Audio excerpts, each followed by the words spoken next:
Saudara, hari ini Sabtu 13 Maret 2021 di Empang Gubuk Betawi sedang dikerjakan pembuatan kolam untuk terapi ikan.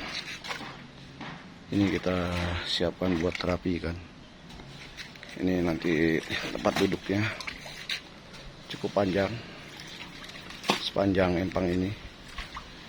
Nanti ini kita sekat untuk ikan terapi, jadi orang nanti sambil makan sambil cuci mobil bisa terapi ikan dulu. Ini di empang ini ada ribuan, kita tanam 10.000 ekor ikan nilam atau ikan terapi di Empang Gubuk Betawi ini. Jadi ini yang kita kerjakan sekarang di Empang Gubuk Betawi.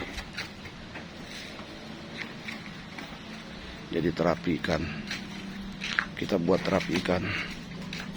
Ini Mang Edi yang mengerjakan buat terapi ikan ya. Ini udah rapi, sudah ada tempat duduknya. Nanti kita tinggal pasang keramiknya ya. Jadi mohon doa teman sekalian agar kolam untuk terapi ikan ini bisa kita selesaikan dengan sebaik-baiknya. Amin amin ya rabbal alamin.